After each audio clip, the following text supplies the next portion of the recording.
प्यारे दोस्तों, आज की वीडियो में हम जानेंगे कि हिंदू क्यों नहीं जा सकते मक्का मदीना में।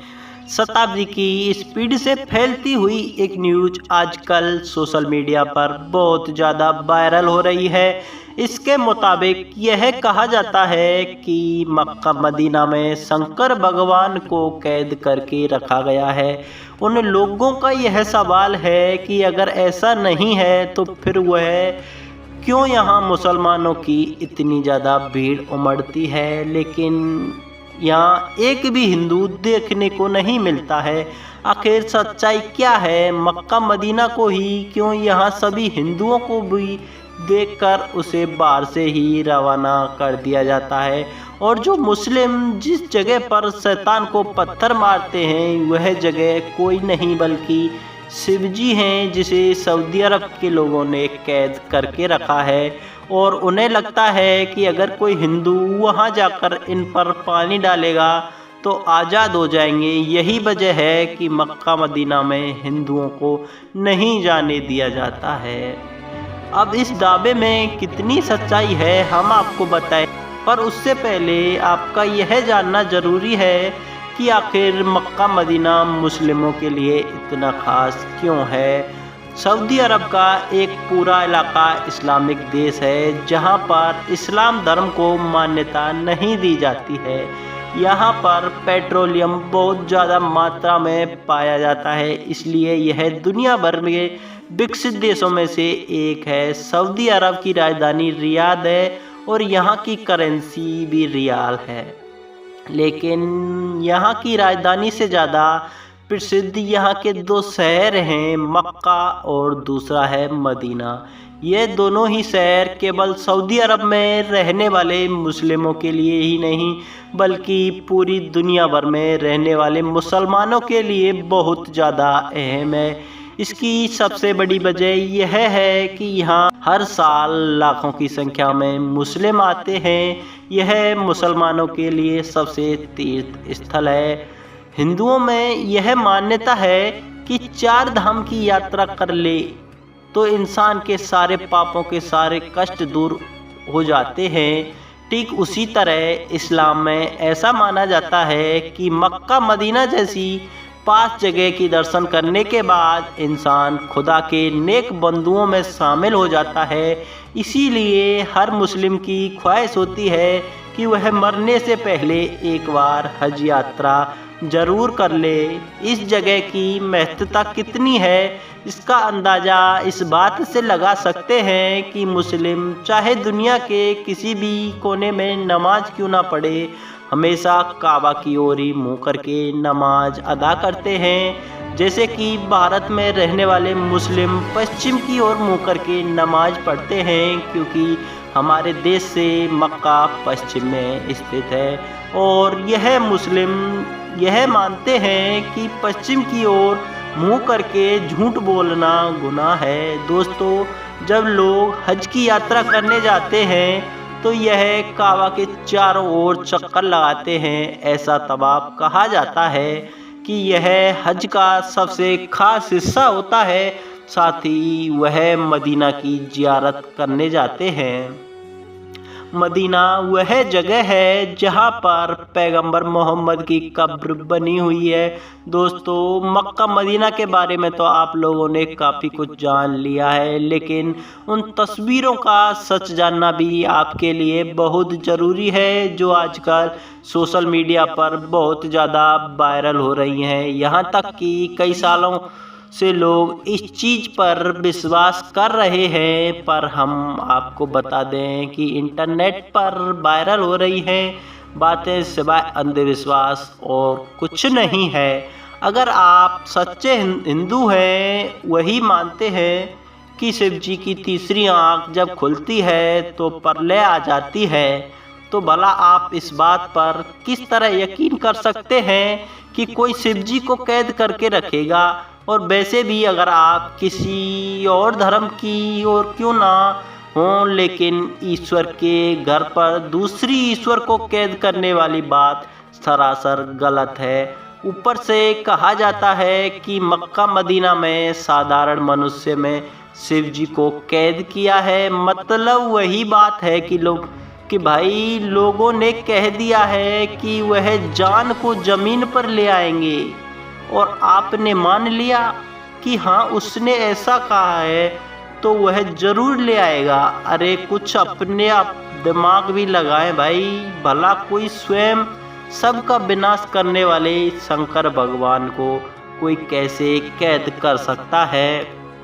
अब कई लोग इस बात को नहीं मानते हैं कि वहाँ पर शिव जी को कैद करके रखा गया है, लेकिन यह जरूर मानते हैं कि मक्का मदीना में शिवलिंग है। तो हम इस बात पर पुष्टि कर देंगे ऐसा कुछ भी नहीं है। असल में मुसलमान जब हज यात्रा के लिए जाते हैं तो मक्का के पास स्थित एक इमारत में शैतान को पत्थर मारने की रस्म के साथ ही हज की यात्रा पूरी मानी जाती है। हालांकि शैतान को पत्थर मारने की रस्म पूरे 3 दिन की होती है, लेकिन ईद उलाद की यानी कि बकरी ईद के पर्व पर इस रस्म की शुरुआत होने के कारण सभी हज यात्री इस मौके पर ही शैतान को पत्थर मारने की रस्म पूरी करने की हसरत रखते हैं। हज की यात्रा पर आए लोग तीसरे दिन यहाँ मौजूद इन 3 बड़े कम्मों को शैतान समझकर उनके ऊपर पत्थर मारते हैं और इस रस्म को करने के साथ ही अपनी हज की यात्रा पूरी कर लेते हैं। अब कई सारे हिंदुओं का यह कहना है कि यही खम्भे शिवलिंग हैं, उनके नीचे शिवलिंग स्थापित की गई है। तो दोस्तों बिल्कुल नहीं है, बल्कि इसका सच तो यह है कि जब अल्लाह ने हजरत इब्राहिम की कुर्बानी में उनकी सबसे पसंदीदा चीज़ मांगी तो हजरत इब्राहिम के लिए उनकी इकलौती औलाद से ज़्यादा पसंदीदा और क्या चीज़ हो सकती थी, क्योंकि इनकी औलाद काफ़ी बुढ़ापे में पैदा हुई थी और हजरत इब्राहिम उनसे बहुत प्यार करते थे।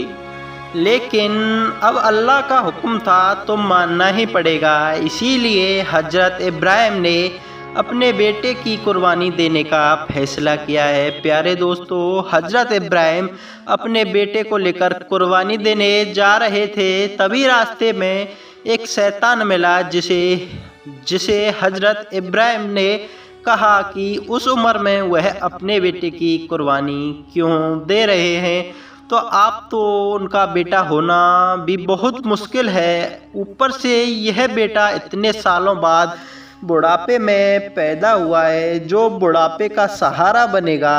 अल्लाह के कहने पर हजरत इब्राहिम कैसे अपने जिगर के टुकड़े को कुर्बान कर सकते हैं। अब यह शैतान की सारी बातें सुनकर हजरत इब्राहिम सोच में पड़ गया और फिर उसकी कुर्बानी देने का इरादा भी डगमगाने लगा। लेकिन फिर उनको ख्याल आया कि नहीं, यह गलत है, अल्लाह की फरमाइश सबसे पहली हवस तथा हजरत इब्राहिम कुर्बानी देने के लिए चले गए। हजरत इब्राहिम को लगा कि कुर्बानी देते समय कहीं वह भावनाओं में बह न जाए।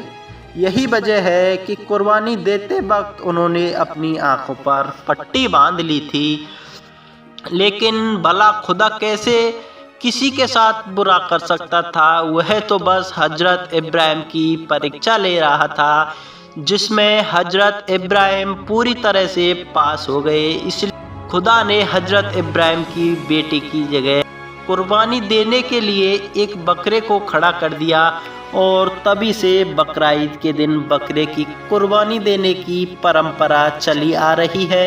यही वजह है कि हज यात्री जब जानवर की कुर्बानी दे देते हैं तो यह शैतान को पत्थर मारने पहुंच जाते हैं, जिसमें हजरत इब्राहिम को भड़काने की कोशिश की थी। और इसी पत्थर मारने की रस्म के साथ ही खुदा से यह वादा करते हैं कि कोई भी शैतान उन्हें कभी बहका नहीं पाएगा, फिर चाहे वह शैतान बाहर की दुनिया में हो या फिर उसके मन में हो, वह हमेशा सच्चे दिल से खुदा की इबादत करेंगे। ऐसे में दोस्तों, यह शिवलिंग नहीं है बल्कि जो 3 खंबे हैं वह शैतान का प्रतीक है, जिस पर पत्थरों की बरसात कर लोग अपने अंदर के शैतान को मारने की कोशिश करते हैं। ऐसे में कई लोगों के मन में यह सवाल आता है कि अगर ऐसा कुछ नहीं है तो वहाँ पर हिंदुओं को क्यों नहीं जाने दिया जाता। तो प्यारे दोस्तों, यहाँ पर सबसे पहली बात तो यह है कि सिर्फ हिंदुओं को ही नहीं बल्कि किसी भी गैर मुस्लिम धर्म को, फिर चाहे वह हिंदू हो, सिख हो या ईसाई हो, बहुत से कोई भी हो, अगर वह मुसलमान नहीं है तो उसे काबा के अंदर जाने नहीं दिया जाएगा। क्योंकि ऐसा माना जाता है कि अगर कोई मुसलमान नहीं है तो जाहिर सी बात है वह सच्चे अल्लाह पर विश्वास नहीं कर सकता, और जो सच्चे दिल से अल्लाह पर विश्वास नहीं करता उसे काबा के अंदर प्रवेश की इजाज़त नहीं है। यहाँ सिर्फ उन्हीं लोगों को अंदर जाने दिया जाता है जो बिल्कुल पवित्र मन से अल्लाह को अपना मानते हैं। अब दोस्तों, आपसे इस तरीके से समझ गए हैं कि जैसा कि घर है और कोई आपकी इज्जत ना करे तो क्या आप उसे अपने घर में आने की अनुमति देंगे?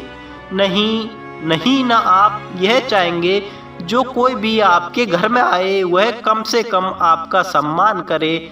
और ठीक है, सही यहाँ के लोग भी चाहते हैं कि जो कोई भी काबा में प्रवेश अल्लाह को सच्चे दिल से माने उसी के लिए सबसे पहले अल्लाह होना चाहिए, बाकी सारी चीज़ें बात नहीं है। हम उम्मीद है कि आपको मक्का मदीना से जुड़ी हर एक बात अच्छे से पता चल गई ही होगी। अब आप किसके बारे में कहना है कमेंट में हमें ज़रूर बताएगा, और इसी तरह की इंटरेस्टिंग वीडियो देखने के लिए हमारे चैनल को सब्सक्राइब अवश्य कर